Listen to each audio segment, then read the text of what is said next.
And that means we are live here on our YouTube channel, Tackle Trading's Halftime Report, daily market show where we break down all the action, the news, the information across stocks, commodities, and anything else that is on our mind. Try to have some fun while we're doing it.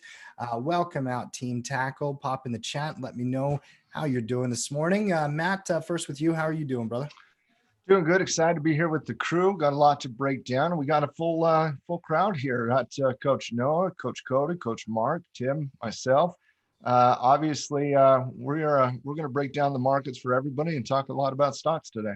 Let's start with you, Noah. If you can bring your charts up on the S&P, really interesting because the technicals on the chart are actually pretty clean right now. They've been bullish for some bit. You had a little 2.5 day kind of hesitation pullback there, Noah, but now we are running off that low. What are you seeing from a chart perspective on the S&P? Well, just that we've got a little bit of slowing momentum in the bigger picture context where the prices have slowed down as they've risen up towards that $3,000 mark. And then the sell-offs got a little bit bigger. You'll notice that the most recent sell-off dipped a little bit deeper than the previous sell-off. And that's just a slowing momentum pattern. Now this can consolidate and break out to the upside. It can give us a reversal to the downside. What I really like about the current market setup, Tim, is I have pretty clean lines in the sand. I've got a known resistance zone and a 200 period moving average to worry about on the top side, but on the bottom side, that first support pivot's pretty easy line in the sand to identify for potential reversals. So right now, I'd say cautiously bullish. We've got some good upward momentum in today's candlestick. But trading volume hasn't been as high, so we'll just keep an eye on it, see where it finishes out for the day. I will not be surprised if we're not testing the top by the end of the week. Yeah. I mean, Matt, clearly the daily candlesticks here are bullish, and it did hold that pivot and the moving averages. There's a little subtle momentum change in the pivot relationships if you measure pay range, but that's all kind of small stuff in my estimation in the short term. What's your read on the daily chart here? Technically speaking, slowing momentum is an important concept. But again, I've said this many times in my life that slowing momentum is not a bearish catalyst, right? And that's why what Noah said about it, expecting that it's going to test those highs that we saw earlier last week, I think is probably the most probable scenario here. Obviously, we got some economic data that's going to come out this week that's going to have an impact on that. There's some chatterbox geopolitically between China and the U.S. increasing the rhetoric, negative rhetoric on both sides of the Pacific Ocean there. And so that could certainly have an impact. But for the most part in this rally and in this recovery that we've seen, most economic data has just been displaced, and as people have not cared about it because the philosophy, the bullish philosophy right now is that, in 3-6 months from now, we're back up and running and businesses are going to start opening back up. Starbucks came out today and said 85% of their locations around the United States are going to be rocking and rolling this week. And I think there's an expectation that economically, this is going to be a short-term scenario that we could recover by year's end.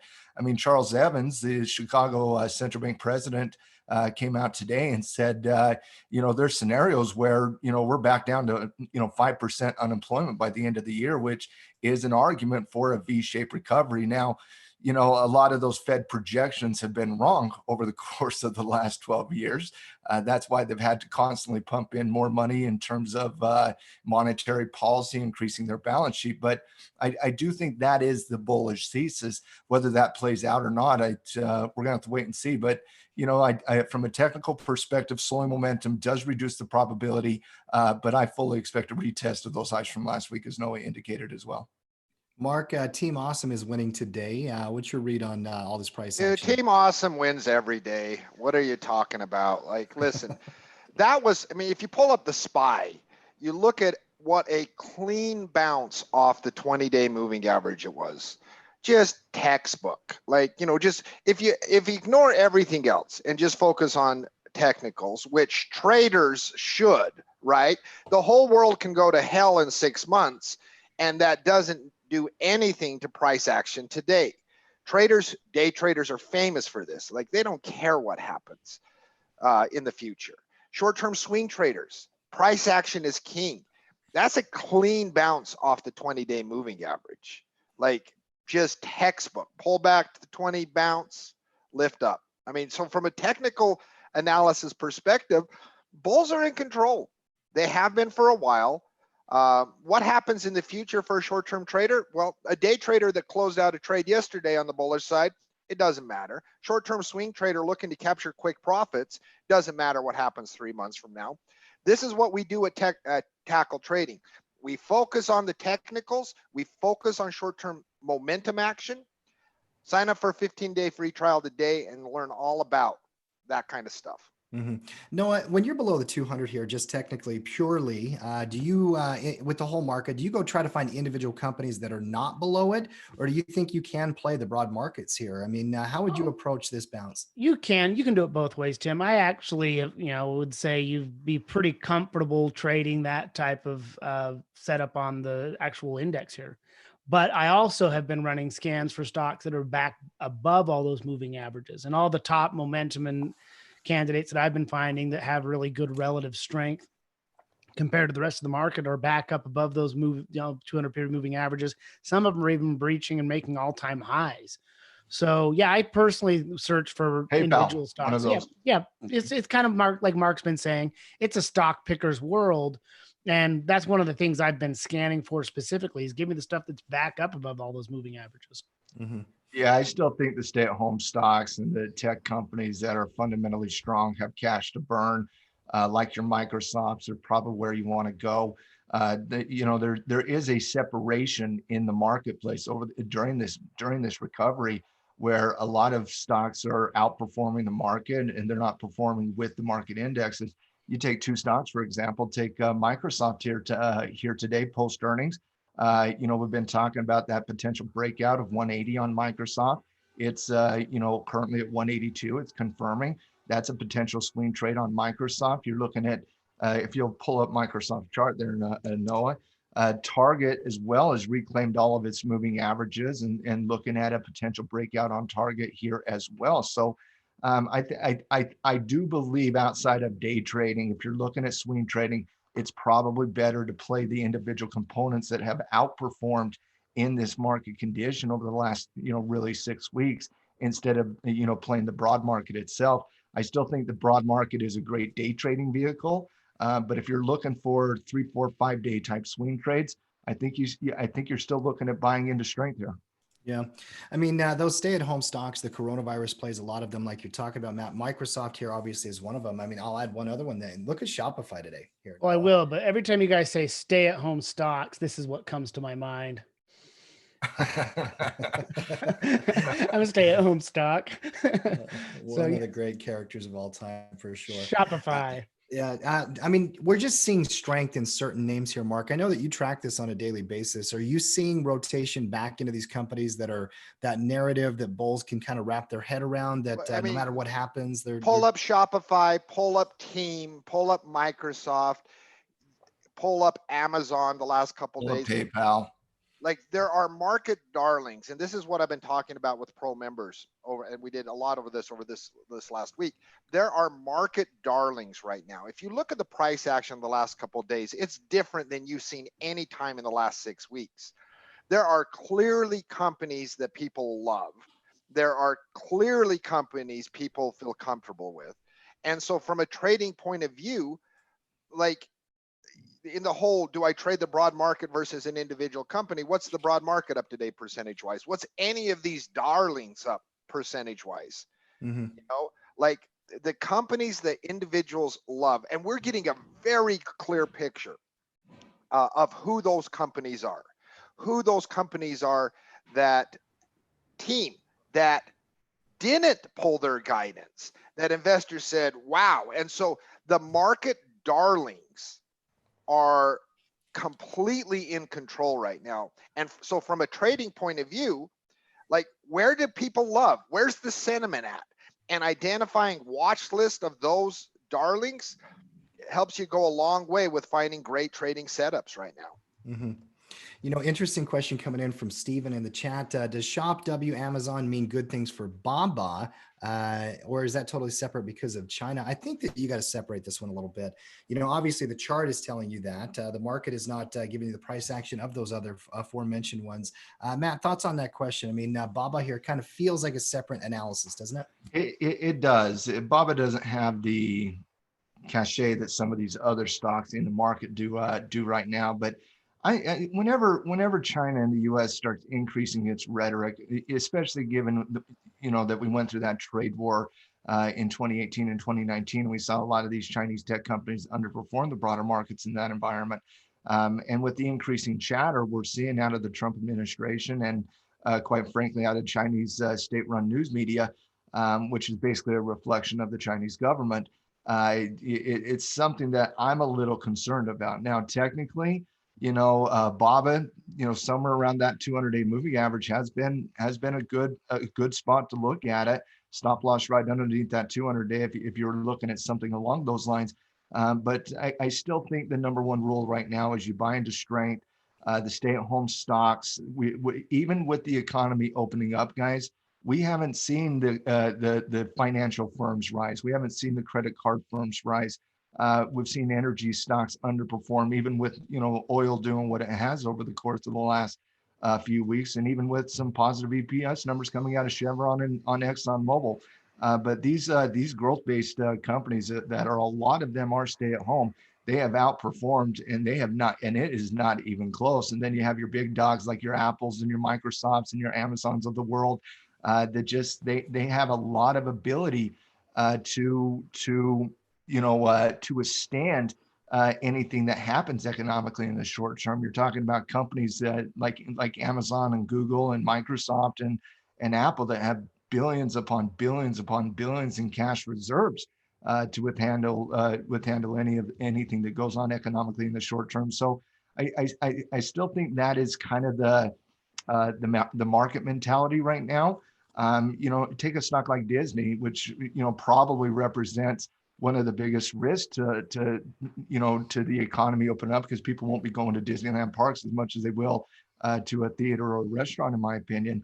And Disney's been underperforming quite dramatically. And obviously, we have earnings here tonight on Disney that I feel is an extremely, extremely important earnings report for Disney, given the fact that Disney has been shut down, especially internationally, for about 2.5 months.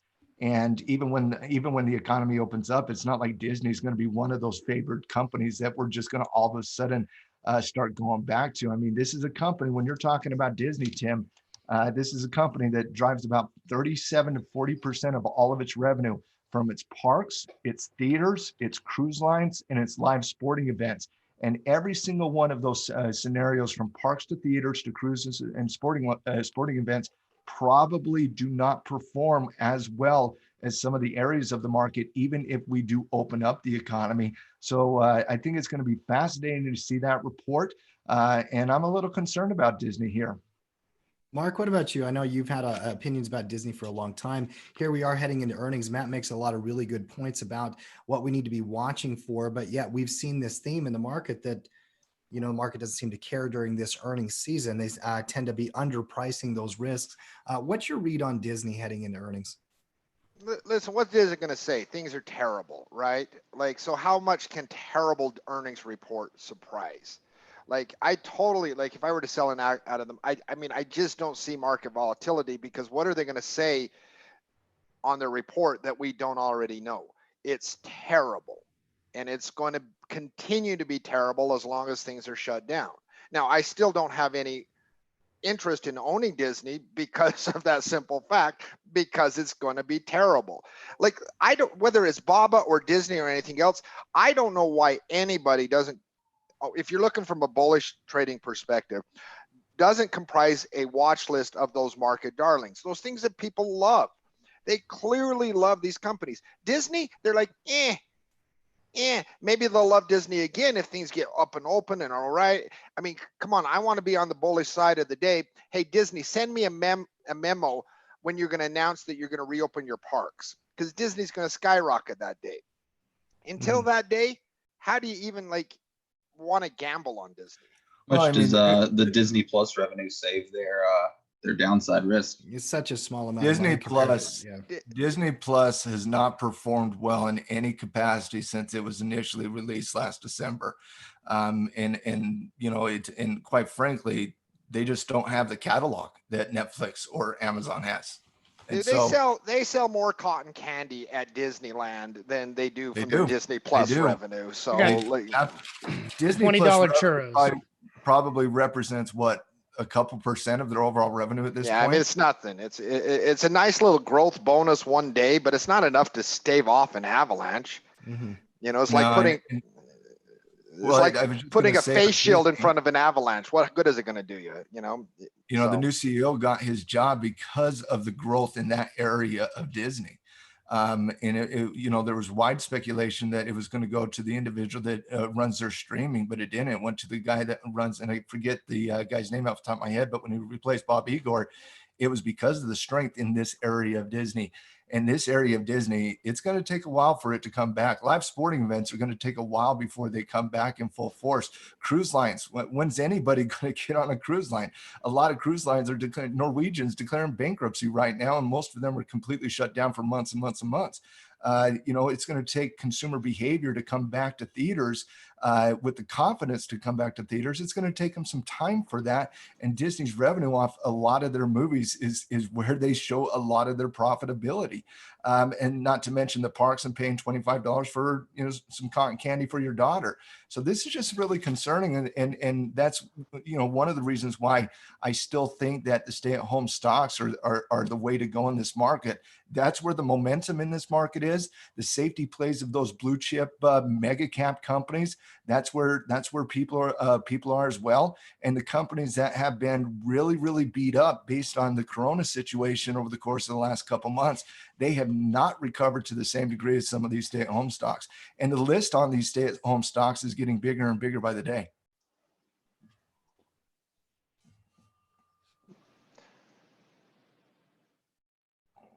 Normally Tim would respond right there, but I think Tim is frozen in time. listen, if we could always freeze the liberals in society, that would be a Back- nice plus. You know, wouldn't it nice to have a nice liberal freeze button? I would enjoy that very much. I heard that. Oh, it would be even better if I could freeze liberals and they could hear my insults. That would be great. I would love that. I have a question for you guys. Thanksgiving dinner at your place is a lot of fun. If you can hear me now, I want to know what you guys think about small cap stocks, the Russell, because we've been talking about all these different ideas, all these different themes. One of the charts that grabbed my attention on the indexes was the Russell 2000. I think it might be the most tradable, but the NASDAQ obviously is still very strong as well. Matt, what's your read on small caps? Unlike the S&P 500, where you have a little bit of slowing momentum in that chart, the Russell 2000 is showing a little bit of increasing momentum in the chart. And I do think the retracement in the Russell 2000 is a little stronger than the retracement in the S&P. Obviously, the NASDAQ is head and shoulders above these other indexes at this point. The NASDAQ has shown, you know, a wide degree of strength in this recovery. Me personally, I think it's tradable here in the Russell 2000. But unless your opinion is the economy is going to V-shaped recovery, this is not an area of the market I'd look to invest in yet. Yeah. You know, the small caps might get in a little bounce, trade war bounce, remember, because I mean, that might be an algo thing, right? Because remember back in the trade war, small caps outperformed. And that algorithmic behavior of, hey, increase trade war, let's bump up, you know, it might be a short-term algo thing that bumps it up and creates some short-term momentum as well. Mm-hmm. Reward to risk and clear air here. I would prefer this chart over the S&P just for a trade, though. I mean, Noah, do you agree with that? If I was trading it. From a purely technical perspective, yes, absolutely. It's a nice increase in momentum, clean little pullback, really clean signal out the 200. You got your, I mean, as far as like a textbook example goes, that's really pretty. But Yeah. I do agree with Matt that because, you know, the separation between Wall Street and Main Street has been exacerbated, I think, a little bit by the Fed's actions. I would have a hard time wanting to throw money into that. Yeah. Let's talk crude oil here for a bit. Well, You know, and these smaller cap companies, they don't have the cash on hand that some of those large cap companies do to withstand any of these, if this economic recovery does take longer than a lot of people expect. Yeah. Yeah. Let's talk crude oil here for a bit. We've been eyeing that breakout at 20 here, Matt. Technically, I mean, even fundamentals aside, you were talking about yesterday how a break of 20 is a trade, and we did get that signal confirmation and whatnot. Now that we've already run 21% in one day, it feels like you might have missed the swing trade. Is all I'm saying. Well, no, But I mean, if you're listening to the report from yesterday, we closed above $20. A trigger above the high of the day there would have been a momentum trade.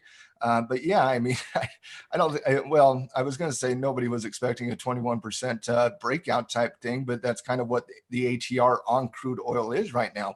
It drives about 20% a day. So I wouldn't be chasing that dragon at the top end of its range if you did miss the trade from either yesterday or today. But when you're looking at crude oil, the one concerning thing for crude oil is you do have that falling 50-day moving average right there at about 27.50. You have a previous old resistance at about 29.50, and you have a significant hold number at 30. So you do have some overhead resistance levels that will impact it technically. And crude oil up 5 days in a row right now. Mhm. Crude oil doesn't have a tendency to do that very often. So I think you're at the top end of the range. Like I did the obligatory Matt Talks crude oil, have to sell a naked put on USO dance right there. I just sold When I'm talking crude oil, I don't understand the USO analysis. I know. I just sold a $9 naked put expiring in June on USO. So just it's law. I have to do it. Like I can't even help myself. Do you like being right more than making money? Yes. You do.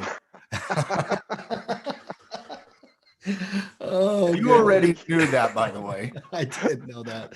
I absolutely enjoy being right more than making money. I enjoy making money. Don't get me wrong. It's very pleasurable. And the two oftentimes are correlated with one another. But I do enjoy being right more than making money. I know, but with crude up 21.5% a day and, USO up, about 10% on the day, you're up less than half of what actual crude is doing. Yeah, but I wasn't going to trade crude oil futures. I got to trade something, right? Yeah, but I guess the argument you and I have had for a long time here is the best way to play this crude bottom is it through USO, which has been underperforming, which is still in a bearish downtrend, which still is not, which still has lower lows than lower highs, or do you look at an ExxonMobil that beat on its earnings report, that has a potential breakout, that's already reclaimed all its moving averages, that will actually pay you a nice little sizable dividend, or do you play Chevron? Chevron a potential breakout here as well. So I don't think the debate between you and I revolves around our analysis on crude. I love crude at $10, anywhere between $10 and $15 long term. I do like crude.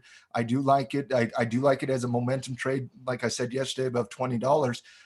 But some of these stocks like Chevron and Exxon, have recovered quite dramatically as the market has recovered. So I think that's the only open question you and I have is exactly how do you play crude, given the fact that USO is changing the way they approach the makeup of that ETF. Mm-hmm. And I shared my thoughts on this. If I knew there was going to be a full-blown economic V-shaped recovery, I would absolutely prefer oil companies if I knew that was the outcome. Yeah. But I don't know the outcome with the virus, right? I don't know if there's going to be a second wave. I don't know if it's all going to fizzle away. I don't know if it's going to be somewhere in between. There's a lot of different ways the economy and how human beings interact moving forward. I don't know how human beings are going to react to the virus. Maybe they say, screw it, right? Let's go Sweden style. Maybe we have I don't know. So that's why I choose USO over the companies themselves. But if you said, hey, we're going to get back to work, everything America's going to ignore, the world's going to ignore it, we're just going to move forward, companies are a better play. I just don't know that that's the outcome, and so I'm hesitant on companies. Yeah, and I don't blame you on that. I think it's a good debate, and I think having this conversation kind of works out the analysis. Mhm. I do got to get your take though on the June contract though, Mark. I know that you've kind of moved it from it mentally because USO is not holding June contracts, but it will be a headline risk in the next 2 weeks. There's 14 days in this contract. We talked about negative pricing on the last one. What is the supply demand equation here for June looking like? Do you think we're going to see a shock to prices again? And how are you seeing that play out in the next Well, the couple of market doesn't think so. And you can look there, looking at that screen right now, that contango has, where future oil prices are more expensive than current, that has really tightened up. That Mhm. used to be even a few weeks ago, a lot wider. So the market is pricing in more of stability across the futures chain, where it's just, a little bit of contango. Those future prices are a little more expensive, but nowhere near the spreads we were seeing even a few weeks ago. So the market is pricing in that the storage issue isn't going to be an issue. I haven't seen any evidence that. They're doing so many creative things. They're putting oil in pipelines. They're putting oils in railway cars. They are like literally finding every nook and cranny there is in America to put some oil in, right? Like they are trying to be as creative as possible to try to beat that issue. And the market's pricing in that they're going to be successful on that June contract. Mhm. Well, Yeah, and that's especially with the quite large cuts we're seeing out of energy companies in the United States, cutting across the board. You're seeing Saudi Arabia cut, Russia cut. You're looking at more cuts, and so they're trying to radically shift that supply and demand argument. And with the economy opening back up, there's a lot of analysis out there even today Now, if you wanted, that demand's now, going you go back, to come in equal supply. now, Noah, will you go back over to those future? If you wanted to be a gambling trader and do a little pairs trade here, and do you like my little pen I have with a little fuzzy hat on it? You could short June contracts, go long August, September. There's not much contango in there anymore right now, and have a situation where if the storage issue hasn't been solved and there's no bid closer to expiration, it's no guarantee to make money. But if you had done that trade last month, well, my goodness gracious, how much money you would have made. Mhm. So if you wanted to, have a little gamble pairs trade, go long a July or go long in August and go short a June. That's an interesting trade setup right now. Obviously, everything contains risk. You'd be betting against the storage issue being solved, but It's a very advanced trade too. oh yeah, it's a very advanced trade. Has Very huge advanced margin, trade. but that that's an interesting pairs trade. Yeah. Yeah. Back on the charts here for a minute, Noah. Let's keep working through the markets. By the way, natural gas, while we're on energy, we've been talking about this one reversing for quite some time. And then boom. I mean, that's the thing about these markets right now, Matt, is you better be on your toes. The signals happen quick. You've got to have that trade prepped. Little 6% run right into that falling moving average. Is that the 200 there, Noah? That's the It 200. is. You Yep. can't mess with me by making your colors different than my colors. I mean, that just messes with my Yeah. head. Well, why don't Um, you go ahead and Great. establish some universal colors for us all to follow? The 200 is green. No, the 200 is green. blue. The 200 is 200 green. is green. The 50 is blue, and The 50 is red. The 50 is red. See, that's where you're wrong, Tim. It's clearly yellow. What's your read on that chart, Maddie? That's obviously reversal characteristics. Do you think? Yeah, I mean, the breakout was strong up too. It's been testing. I mean, it's just been hitting that $2 level for the last, 2-3 months.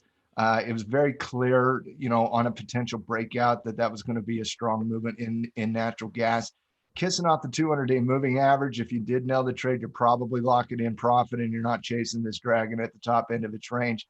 Let's see some consolidation and then perhaps a nice little breakout of that 200-day moving average. Yeah. So whether you want a little bit of a nice retracement coming back down into 2, or you want to see, a 3, 4, 5-day type consolidation like breakout Frank loves over there at Tackle Trading, and then a potential breakout, but I wouldn't be chasing at the top of it. Yeah. No, and seriously, being a pro member of Tackle Trading pays benefits. 3 weeks ago on the commodities report, I turned bullish and got very aggressive and starting to wanting to build positions in natural gas. Being a pro member at Tackle Trading pays benefits. It just does. Mhm. Sign up for a trial. Seriously, we give a lot of good stuff on the halftime report, but we only have 7 hours we do. We do a week on the halftime report. We do twice that much, if not 3 times that much in live programming. We have a ton of material. Get ahead of the curve and sign up for that 15-day free trial. You know, and get out there and get great information ahead of where everybody else is getting it. Well, and let's do a team tackle test right now. If you're out there and you're watching this show and you're a pro member, just type in pro member in the chat and let me know how many of our team tackle pros we do have here on a daily basis. And by the way, I've got to always ask for those thumbs up, guys. It helps our analytics. We got 130 people here live, only 35 thumbs up. Let's get those up there. Those who've already clicked it, I do appreciate. Move on to the metals market if we can. Gold holding itself here, Matt. I know you're interested in silver as well. Matt, what's your read on both gold and silver here? And let's look at both charts if we can. Well, I've said for a very long time, I could care less about that chart on gold. I just, you know, especially, I mean, there was a report that came out today that just in the last month, we're seeing fairly significant increases in food-based items at grocery stores. 15% on milk, bread going up, eggs were up about 30%. And so we're seeing some fairly significant inflationary pressures. And the fact that, you know, the Treasury Department just today, Tim, they're coming out and they're borrowing $3 trillion from the central bank right now. And that's for the second quarter of this year. They borrowed from the central bank. They borrowed $477 billion in the first quarter. They're expected to borrow an additional $677 billion in the third quarter this year. And currently, right now, we're at $25 trillion in national debt, with the balance sheet at the Fed expanding quite dramatically as well. So, to me, the number one protection against inflation in the market is gold. I don't believe it's the S&P 500 as much as it is the raw commodity of the gold. So I do love gold from a fundamental perspective. Technically speaking, you are showing obviously slowing momentum. Nice little double top there at about 1780 by 1788. Obviously, you're seeing a little bit of double bottom right there underneath 1700. So a little bit of consolidation here. I don't think I'd be trading it at 1700 because of the slowing momentum and the double top. But from a long-term holding perspective, I've long held the belief that gold should be owned by everybody in their portfolio. Yeah, and I don't think anybody argues with the gold one. I think the silver one is a little bit So trickier. how do you convince a Robinhood trader, right? Because a You don't. Robinhood trader's like, hey, I just made $700 on a Microsoft. Like, why would I? You're an old man. Like, you know, like I like making money. I'm gonna go buy Team. I'm gonna go buy Microsoft. I'm gonna go buy Shopify. I don't care. We're buying those as well, but take Wayfair, for example. Wayfair is just doing just ridiculous things over the course of the last month and a half. I mean, driving from $21 all the way up to $181 on a company that is basically a furniture type online company. Their data that came in their earnings report today, I'm trying to understand this. You know, for a growth-based company that has went up in value from 20 to 180 in 6 weeks, year over year, to only show 19.7% in revenue growth. How does that justify that price action? When you're looking at, you know, a debt-driven company, they did beat the expectation, but it still lost earnings per share at $2.30 versus the expectation of $2.57. Revenue numbers came in line. They're still burning cash. And so what I think there you got right there, a little bit of irrational exuberance. But you know, but there a lot of those people are probably momentum trading a lot of this. And the same way they momentum trade Tesla up to 300, and not Tesla, but Tilray up to 300 a couple of years ago, just to watch it drop down to $6. The same way they drove Beyond Meat to $300 for it to drop down quite dramatically in price.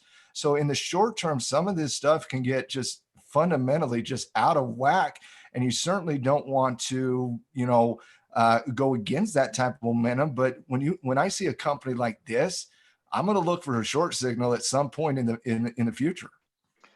Dude, what about Bank of America that just came out? Benjamin Bowler, there's a lot of different analysts, and he came out and he said he's convinced that another crash is coming. Today, the equity derivative strategist doubles down on his bearish outlook and writes that valuations are currently near tech bubble highs, and the prices right now are either implying a short recession, a record short recession. And Benjamin Bowler, you are not part of the team. we're not going to allow you to ever be a part of the team with this kind of negative outlook, or that the Fed will buy equities. This isn't how you convince the Robin Hood millennial, by the way. You know, Analysis and thought and critique. No, Numbers What- and data and I mean, because what do you do? I you mean, need a flashy meme. You need Okay. some Chappelle show memes is what you need. You need to post them on Reddit. You need to talk about hitting the buy button, and you've got to bring the emotion in. Gold is not. Noah, will you flash through Team and Shopify again? I mean, here's the question moving forward. How far up can valuations go in the face of everything? I mean, they like Shop, this not is- ship. Oh man, ship. How do they do that? oh, Noah was just showing what the market's going to look like in a few months. Yeah. Except for I misspelled it with a P at the end there. Like Yeah. Shopify is a great company, like a fantastic company with a robust future. Most people would agree with that. But as you approach these valuation levels, like how far stretched can they get? Like, I mean, that's the question that's on my mind the last 2 days in looking at price action. The Well, market. here's some numbers, great. Mark. They're an $80 billion market cap that did 1.6 billion in revenue last year or in sales. Go look Still at better tell, Tesla, right? go look at Wayfair, go look at Chewy. Like I love Chewy, CHWY. Absolutely love the company. But when things get so stretched on a valuation standpoint, Well- this is why Buffett's not buying anything. Well, I think in the short term, you don't question the momentum. Momentum's going to carry until it doesn't. No, I'm We're talking gonna- to the investor class right But now. from the investor class, valuations are going to get out of whack. Especially as we see, second quarter earnings numbers come in at what many people expect are going to be far worse than first quarter earnings. So in terms of this, P ratios, PEG ratios, forward P ratios, like we talked about on the halftime report last week, if you're buying from an investor right now in this market, I'm not talking about individual components. I'm talking about the market itself. On average, you're paying a higher price right now in the face of what could be some very uncertain economic and earnings data coming out over the next 6 months. And you're paying a higher valuation right now than you paid in the last 18 years. You're paying just a slightly less valuation right now than you were paying at all-time highs just 2 months ago or 3 months ago. So from an investor perspective, Warren Buffett's sitting out because he's a value investor and he's willing to miss out on on some of these rallies because he's in it for the long haul and he's going to wait for a better price to come in. From a trader's perspective, you trade the momentum. You trust the technical setups. Mm-hmm. You know what scares me the most? It's not the virus. It's not China.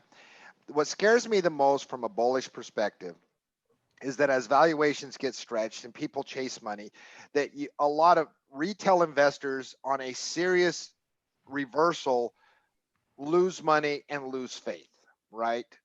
Like as long as they're making money, this market can go to whatever, right? S&P 3600, S&P 3800. If they're making money, it can go to whatever. But what happens during a stretch where they lose money? Like that, and they lose faith, Yeah, right? the emotions. I mean, that's what I'm talking about for a while, Mark. I think the only thing that can really derail That's when the Wall trend- Street comes back in. That's when Warren Buffett comes back in. Yeah, the emotions as they fly back and forth is going to be really awesome, interesting to watch. Back on silver, didn't get your answers yet, guys, on this. I do want to talk about it for a sec. I think a lot of people who love the metals are probably interested at silver down here at 15, but frankly, I just see an ugly chart. So convince me here, guys. I mean, make a bold case here for silver at 15 bucks, Matt. It's shiny. It's really hard from a technical perspective. You could sign up for a breakout of 16 before you could sign up for at 15 on a trading perspective. But from an investing perspective, especially in precious metals where you're actually owning the physical, that's something that I'll sign up at $15 or $12. But as of right now, the technical condition, it's a tough one. So we agree 15 on the daily chart doesn't look great, but no, give me like a 20-year, 10-year, long-term weekly or monthly chart, because 15 from that perspective, Matt, when you're just watching silver for as long as we have, we know this is on the lower end of one of its ranges and not the lowest it's ever been. Mark, what's your read on silver from an investor? Dude, I share my read every weekend with the pro members on SLV. I have a very clear stance. I'm not going to go into it all. I love silver at lower prices. I have a whole elaborate debate on it that on a fast-paced, entertaining show like this, I just don't have time to go into. Sounds good. I love From a silver tra- at lower. You know, if you From a want to hear trading perspective, oh I no, this love is from silver above- investing. Yeah, but from a trading perspective, I do love silver above $20. Mhm. From an investing perspective, I would love silver at $12 to $10. And no, and if you want to hear the full, like if you want to hear me jargon on recordings for 3 hours a weekend, go sign up for a 15-day free trial today. I talk about silver I have a really, really rock solid thesis, I believe, on silver compared to equities, and love it at lower prices. I Great. think Mark's weekend reports, which by the way are incredible for pro members and people love them. Matt, that's his safe space. You know, he loves it is.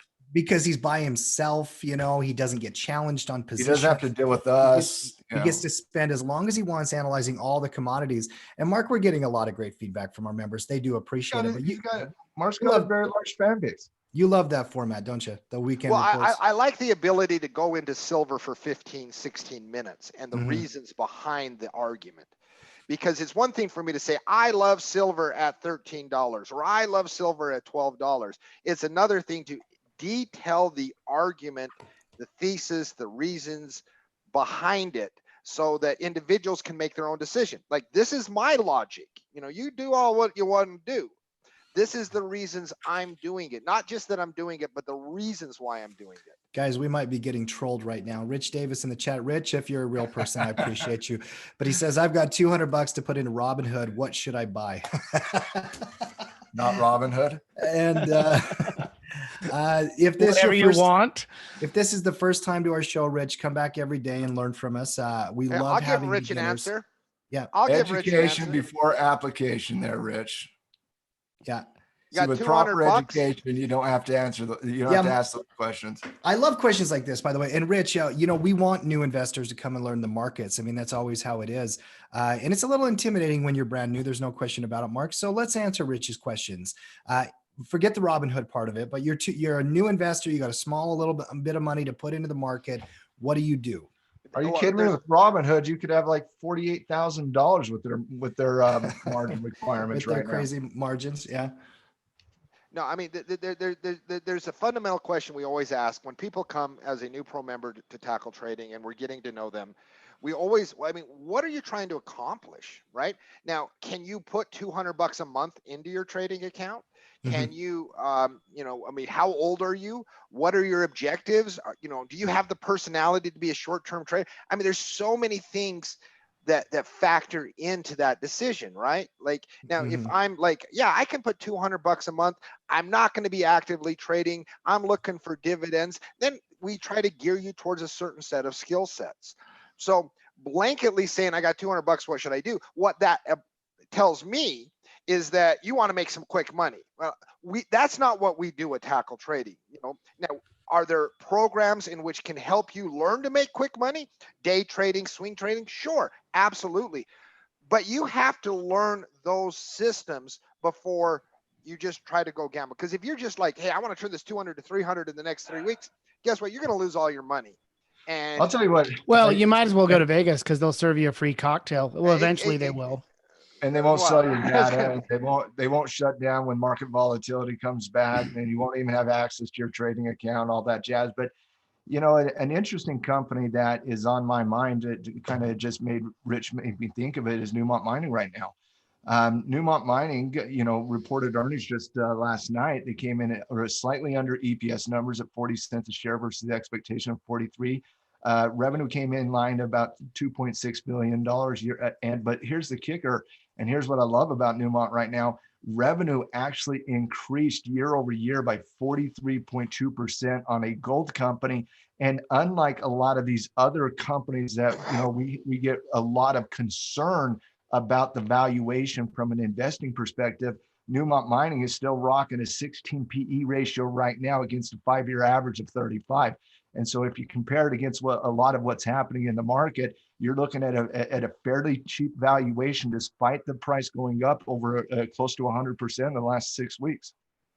But yes, Dennis Del Toro, education before application, no doubt about that. That's a simple answer. Come on, guys. I mean, $200 into the market, whether you make or lose money on any one given trade means nothing over the course of a long term. You got a successful car salesman here. He's starting to make a little bit more money than what he spends every month. He even says, he's under 30 years old. I think the best advice, Matt, you gave was right up front. Education, education, education. It's simple because you got to get the skill so you could use it for the rest of your life, Rich. And you know what? People will be tempted to take a small amount of money and try to turn it into a large amount of money in the short term. And a lot of those plays don't work out long term. They typically get beat up long term. And so what I would look at is really focusing on education, focusing on, learning the covered calls through the Tackle 25, learning, the step system at Tackle Trading, watching Technical Analysis 101, Options 101, Futures 101, and System Development 101 that we provide to our pro members out there. And the simple reality, as a young new investor, you're in the right spot. And thank you for being thank you for showing up and showing interest in Tackle Trading. We're very proud of the content and the education we do put out there. But the number one thing I would recommend is education before application, and then constantly fund that account from $200 per month into your investing account. And really, don't think about this as a short-term scenario. Whenever I've seen people put short-term in front of long-term, I don't see them stick long-term. Think about your future. Think about 10 years from now. Think about setting up your portfolio over the next, 10 years that you're going to thrive on over the next 40 years of your life. And that's how I would approach it. Damn straight. No, and I'm not going to ever criticize anybody for wanting action and quick profits. And if that is your mindset, there is almost nothing I can say as an old fuddy-duddy to get you away from that. But if if that is where you gravitate to, learn technical analysis. We pull up team again. There's this little concept called a breakout, where you have a resistance area. And we talk about this all the time at Tackle Trading as a trading setup. And I'm not going to get into details because it will bore you if you don't know it, but we talk about this concept where there's a price level that's tested and then it breaks out of that level. And when it happens, it can provide a really nice short-term profitable trading scenario. Like, who you are. You know who you are, and we'll try to match the skill set with who you actually are. But that was a beautiful breakout, wasn't it, guys, on team? Absolutely. Absolutely beautiful. Let's keep moving through the markets. I want to get Matt's take on one thing here, and we don't have to go off on it long, but give me the euro dollar cross pair. We didn't talk about this yet, but there was a ruling out of Germany, Matt, that they basically said the 2015 QE program that they partially, was unlawful, is what I read, basically. Unconstitutional is what they said. This is set up bad for the Eurozone, Matt. If Germany starts pushing back on the QE programs and the zone's quantitative easing measures, that's not going to be good, is it? No, I think Noah and I share the exact same opinion on the Eurozone. I think the Eurozone has significant risk right now, both from a currency perspective and an economic perspective. Yeah. Well, I've even wondered, Matt, if they're going to survive as a union after all of this, because there has been a lot of pushback. The Italys of the world, they're not happy with the Germans of the world. There's been a little bit of a breakdown, and all of a sudden border walls are going back up, and it's just an interesting economic perspective, but also just a political perspective. Mm-hmm. Noah, you're talking about it in the United States. We have 50 nice little states, and we have a nice little federal union. I don't expect California or Texas or New York to secede from the union at any time. Bet? How much we betting over under on that? Mm-hmm. Ooh. I don't personally see it. I don't either. No, I don't either. But it's certainly a possibility. And that's not a 200-year-old union. That's a, what is it? 30-year-old? Not even that. Early 90s. Yeah. Like early 90s, 92, 93. Yeah. You have 27 member nations that all have their own government structures, and with the movement towards nationalism over the course of the last, 3-4 years, and this COVID-19 situation is probably going to escalate that move from a nationalist perspective. Germany's been very unhappy with many partners in the EU for a long time. They've been very unhappy with Greece, Portugal, Spain, as well as Italy, because of they have to fund their debt-driven policies, and they have to put austerity measures to force them to not even go into more debt. So, all it takes is one of those larger economies to say, enough's enough, I'm done. And so it's going to be interesting to see that news play out over the next couple of weeks, just from are they going to go back to the ECB and refund that? Because it was called unconstitutional, but we're still in the middle of it right now. Yeah. Listen, Sure. all I know is that the Eurozone dissolving and California seceding from the Union has been priced into market action. It's all priced in, every single bit of it. Well, Godzilla hitting and one New last Orleans thing priced in. on the creation of the Eurozone. The reason the Eurozone was created was to put a block in front of the Eastern blockade of Russia and USSR and all of that Cold War type old school mentality. Do we still have that to the same degree that when the Eurozone was formed? So, it's going to be fascinating to watch that Eurozone play out over the next few years. Mm-hmm. Dollar index chart real quick, if you can, Matt. There's a couple of economic data points. I just want you to run through them real quick. Part of my checklist. Just kind of give me the ISM numbers, the PMI numbers, if you can. Yeah, ISM numbers came in today, and for those of you who are new to from an economic reporting perspective, ISM numbers, you have service-based numbers and you have manufacturing numbers. The numbers that came out today, and these numbers are some of the more important economic data that we do get into the market. And ISM non-manufacturing PI, which is basically looking at all of our service-based industry, which is a very large portion of what the United States economy is. It's tremendous amount of service-based. It came in at 41.8 versus the 37.5. Now, I do think everybody in the market was expecting a significant drop in the ISM numbers. Obviously, the expectation was 37.5. The Eurozone ISM numbers have been just absolutely devastating over the last month. But this was the worst. This was the first contraction in the ISM service-based report that we've seen in the last 10, 12 years. So a little bit of concerning. I do think these economic data points get a little worse in May and in June. But because the expectation, was a little bit worse than what we actually got, the dollar actually bought it up. Mark, what does Team Awesome do when we start talking economic data? We talk about DraftKings. Give me ticker symbol DKNG. DKNG. I don't see There two. will be no point in my career where I stop caring about the fundamental, the value, and the economic condition. All right, we got DraftKings. You take your economic data So hold on, back up here. This is news to me. DraftKings is IPO'd. Oh yeah. that's what, hey, right? Because you talk upgraded. about. So you're telling me I can gamble online for a company that deals with gambling online? See, and In a this live is what sporting the team, environment where we don't have Well, we sports. don't have sports. I love this play. Nice. Sure. this is what members of the team do. When you want to talk about how terrible things are, we do that's nice. Look over here at this new IPO on DraftKings.com. Hey, listen, you guys are all football fans. I know each and one of you are hardcore football fans. Yes or no? If they announce football's back, do you buy DraftKings? No, I think we have absolutely to not. ask I never Linda. buy IPOs. I think it's absolutely, the data on IPOs is absolutely devastating for IPO investors over the last 10 years. This is not the 1980s, not the 1990s, and not the 2000s. IPOs are not a good idea, in my opinion. Wait for data to come in, wait for moving averages to come in, wait for the technical conditions to set up, wait for us to see support and resistance zones, and then you can plot out probability analysis. Right now, if you invest in DraftKings, that's what you're doing. You're gambling. I just that's saw right. something really funny. Hold on. On FinViz, their industry classification is a shell company. So I didn't know.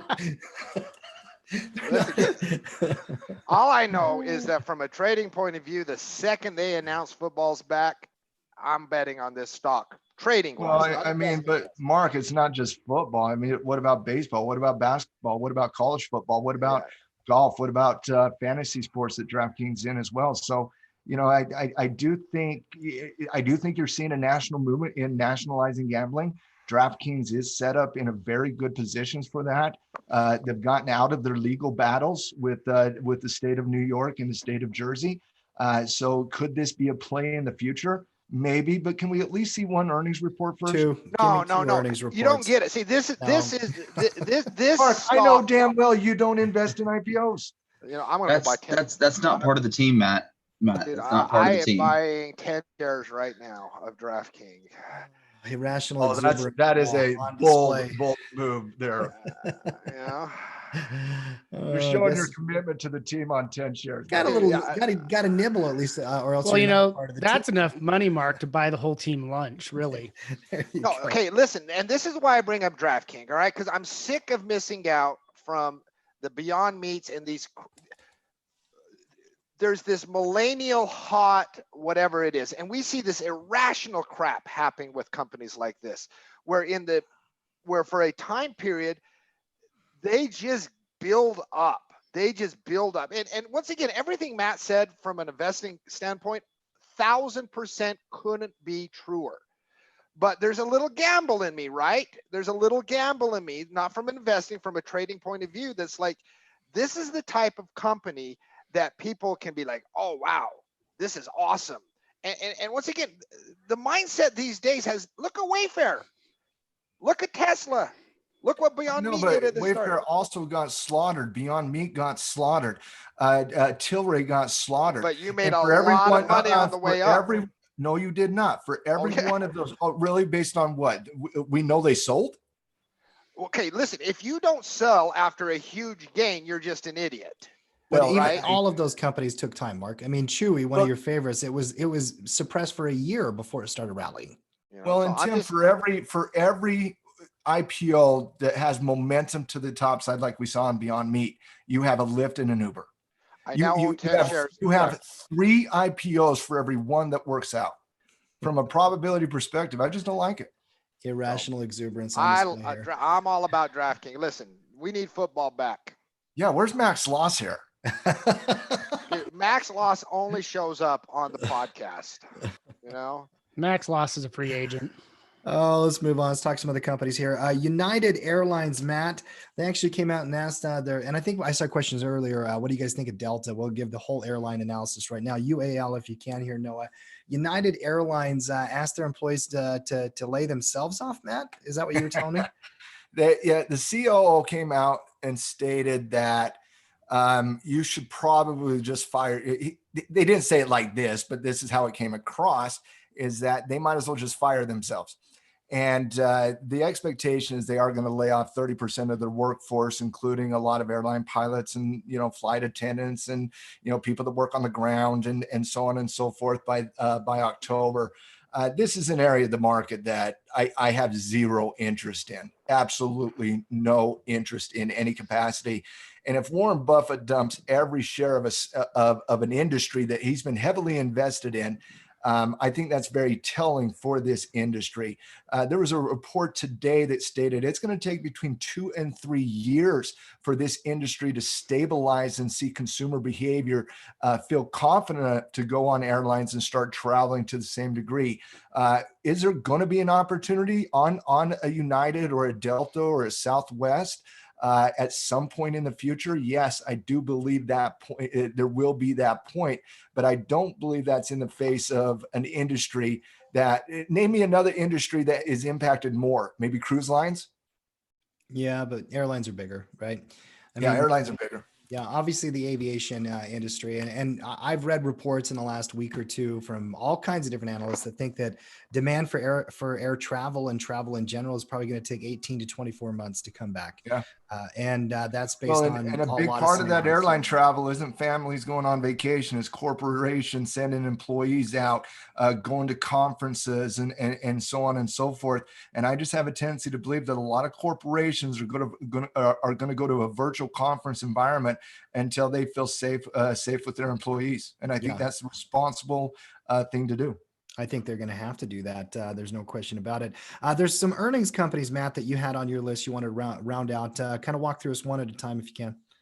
What that means is we should all buy Zoom. first and foremost, you do Newmont have, we already talked about Disney. Just want to get people prepared. Tackle 25 stock Activision, ATVI, one of those stay-at-home stocks that's actually performing fairly decent over the course of the last 6 weeks. Breakout today, but we don't buy breakouts in front of earnings. Activision does report here tonight.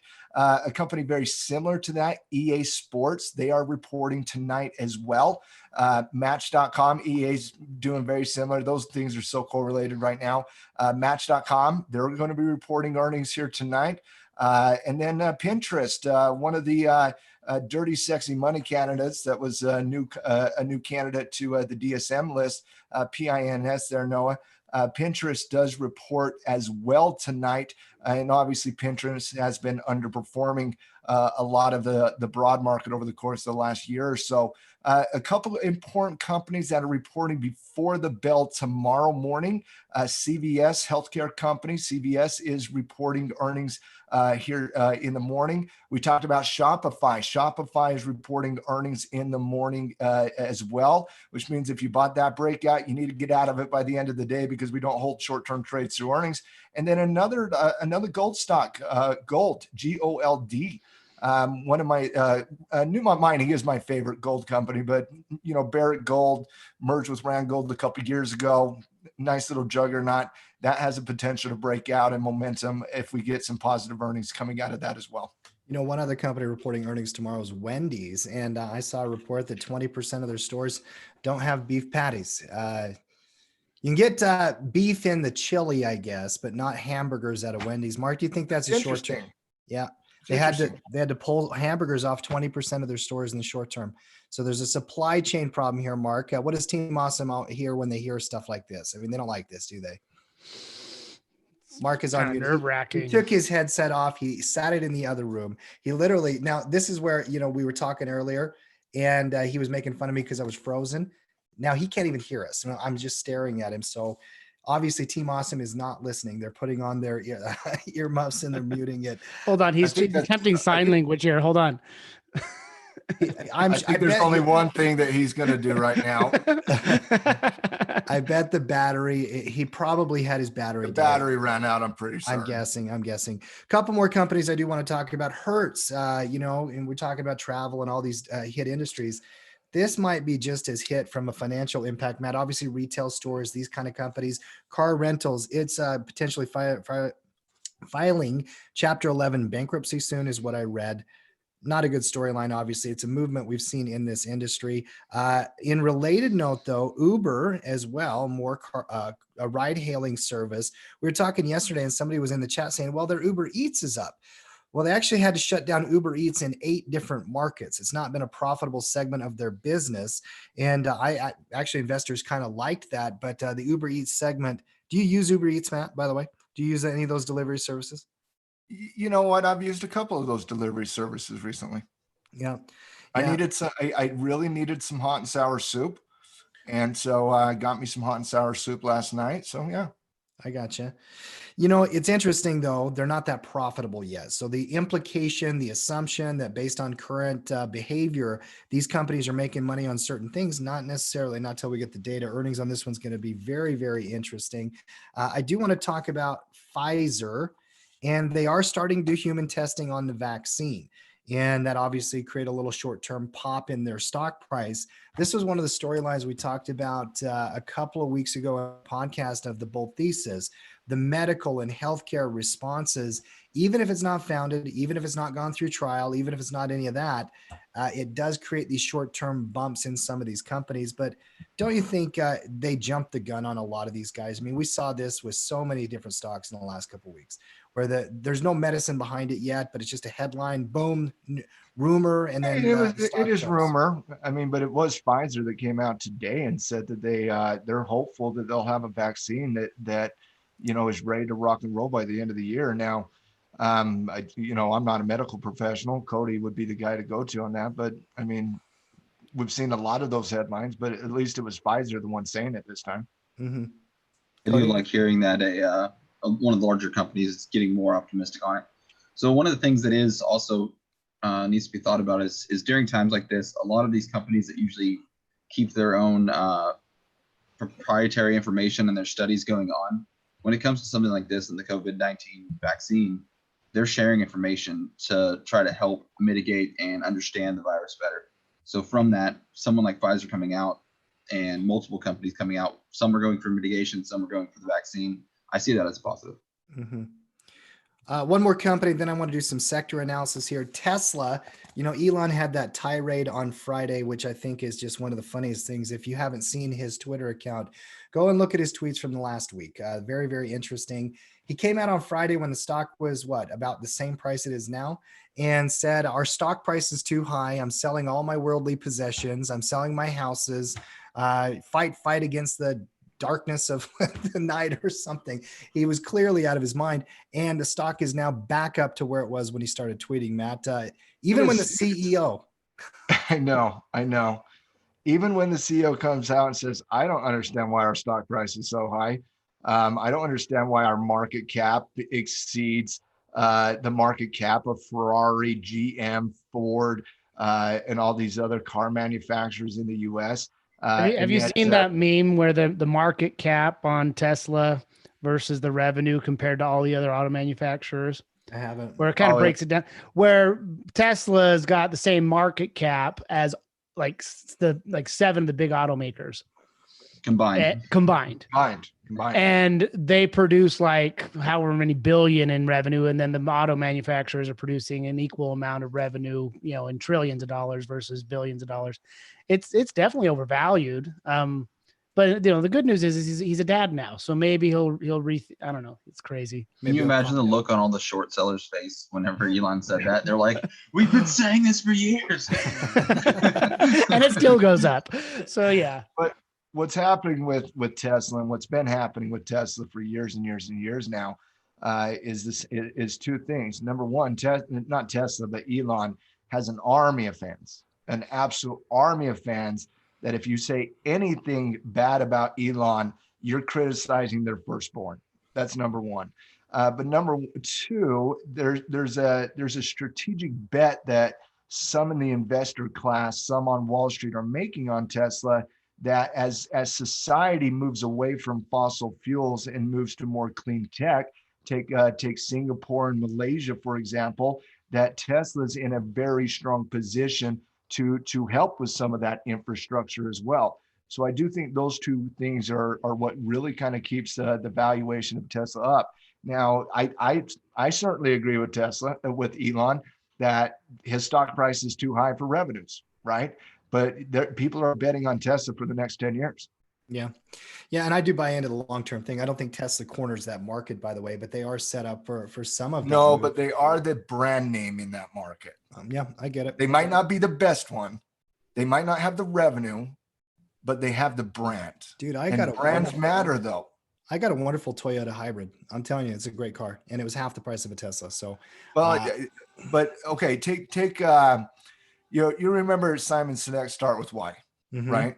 Simon Sinek came out and did a TED Talk about 15 years ago, and he talked about why as a consumer society, we were so willing to buy an iPod from Apple, but we weren't from Hewlett Packard or Dell.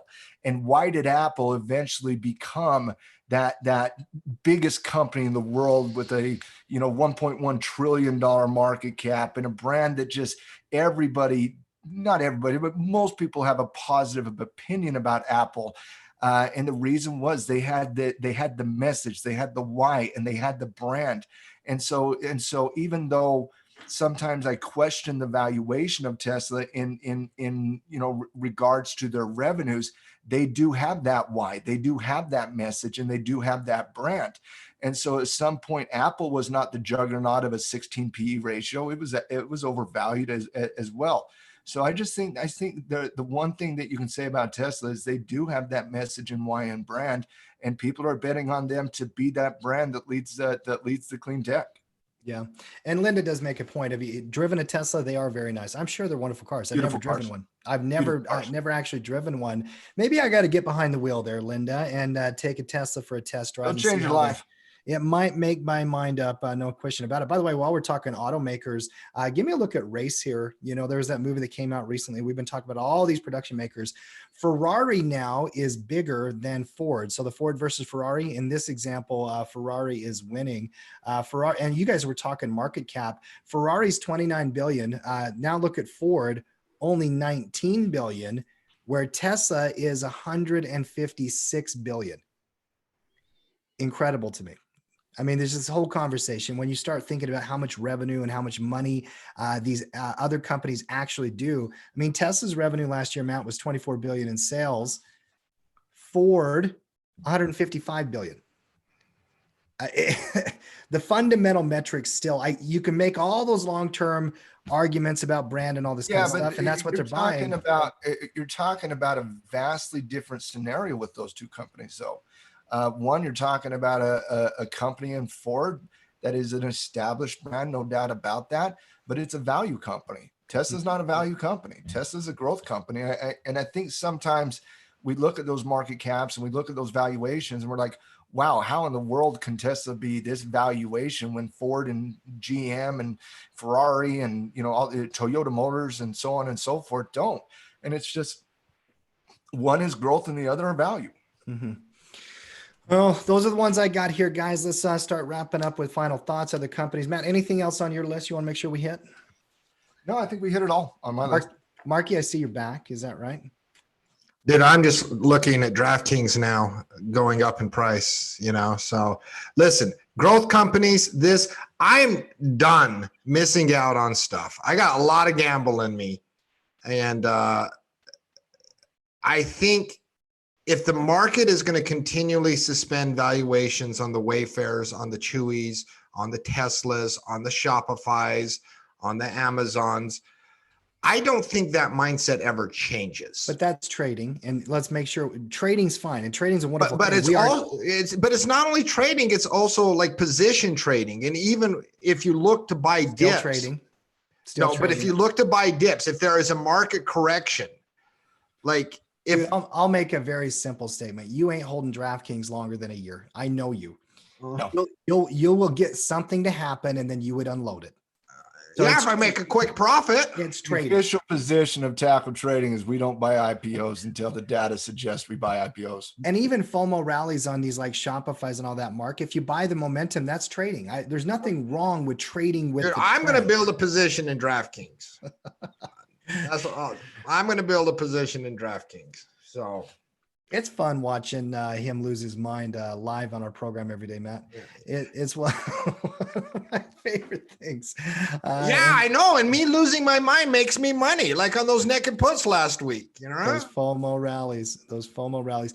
I understand why you would want to play trends and momentum. And we are seeing some incredible moves out of some of these companies. I mean, we've been adding them to our list, but why not just like, Mark, here's a simpler idea. What about a Lilly? LLY. Pullback, pivot, trigger, green candle, confirmation. That's a great trading set. Those bounces off the 20. The one thing bears should be very leery of is how well companies have done bouncing off that 20-day moving average over the last week, over this pullback. You saw it on the broad indexes. If you pull up the Russell, look how it bounced off that 20, just what was it, yesterday or today? Boy, that is very technically cohesive. That bounce off the 20-day moving average is pretty textbook and lets you know that the bulls are still in control right now. Mm-hmm.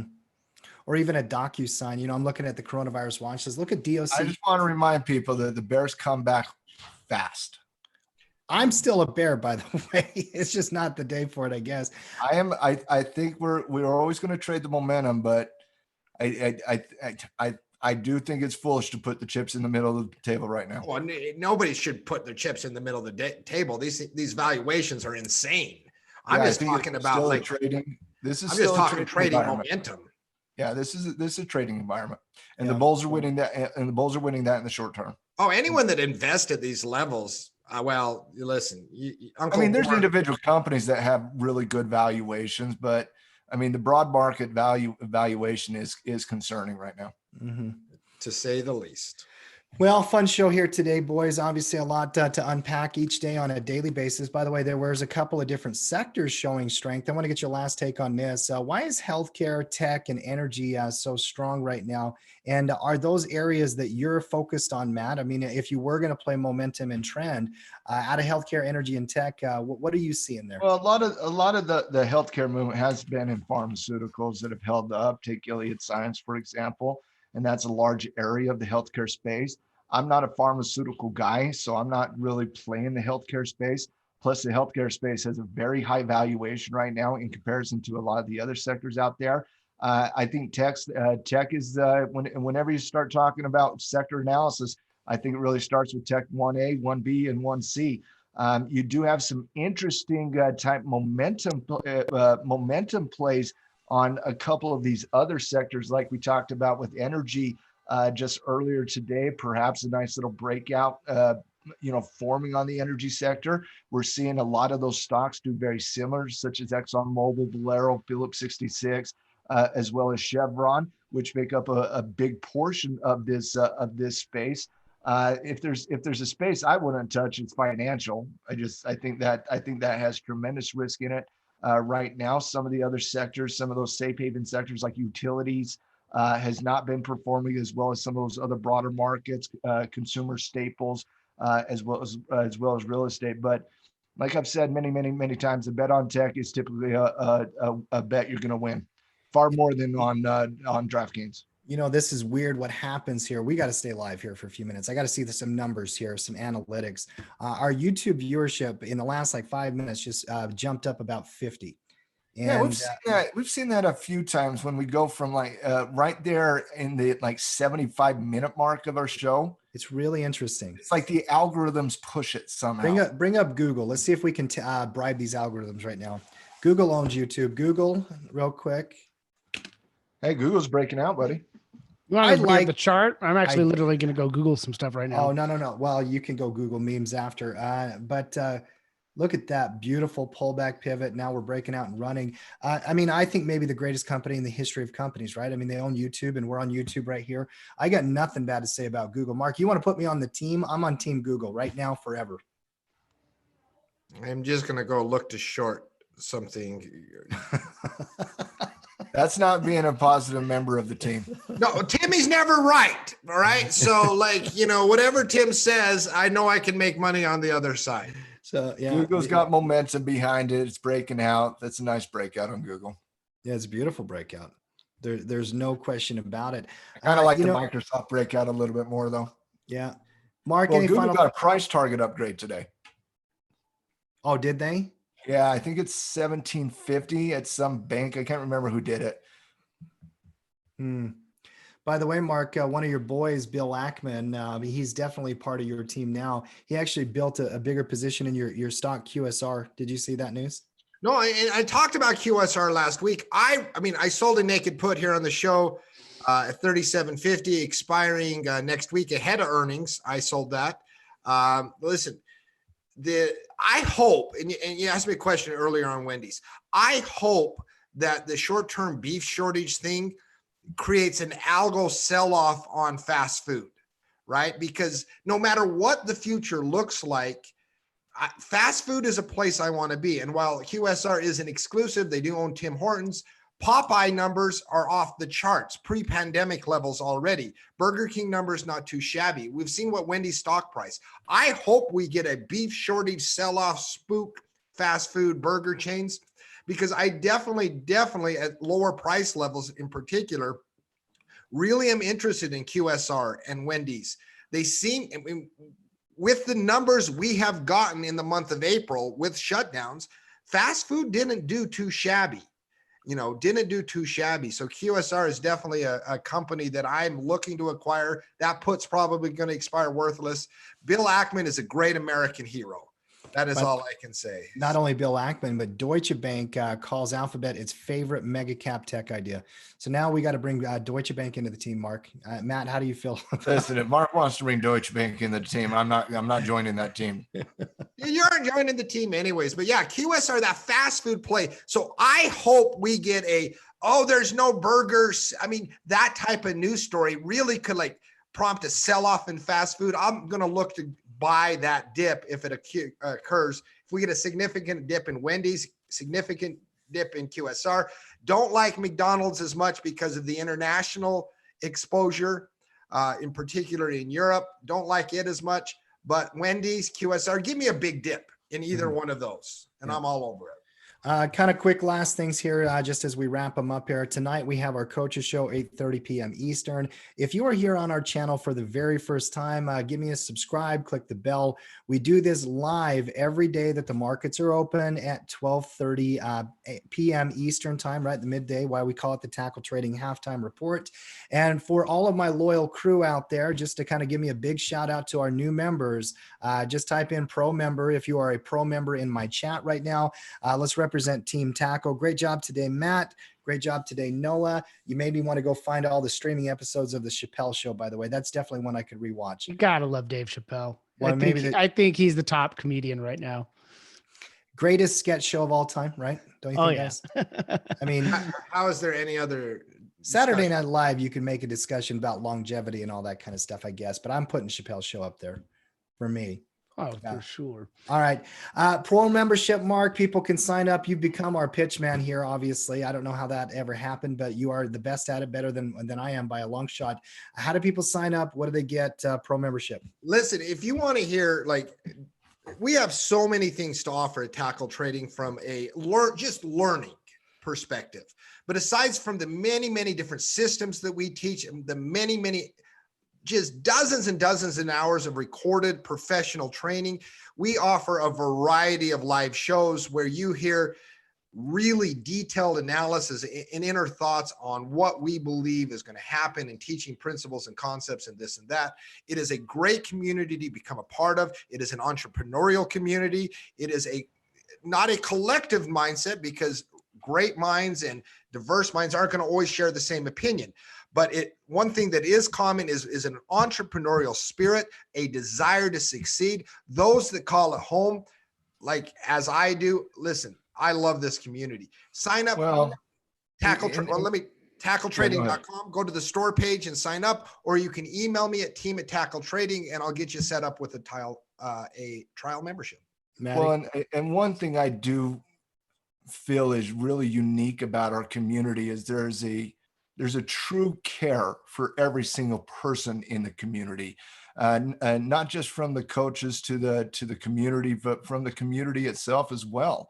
Many of our members have been with us for years now, and there's a trust, a likability, and a care for the health and safety in navigating this market together. And I've said this for a very long time that the reason we built Tackle Trading was because we wanted to build a community of like-minded investors and traders navigating this market together, getting real advice from real people instead of Wall Street. I remember being in a meeting with some financial firm in New York City just recently. Tim, you were there as well, and I made a controversial statement that they didn't like at the time. But I said, you don't represent Main Street America. You might think you represent Main Street America, but you don't. And that's where I feel Tackle Trading can do, is represent real people, Main Street America, giving them the data and the information that they need to navigate this market.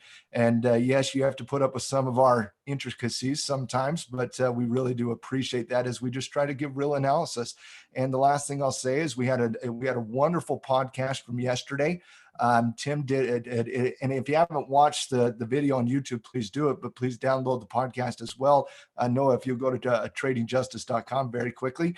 But Guy Cohen, the author of 4 books out there, Options Made Easy is kind of what made Guy famous. And I feel like Guy's a friend of the podcast, no doubt about that. We've had him on a few times, and I felt Tim and Guy had just an excellent conversation.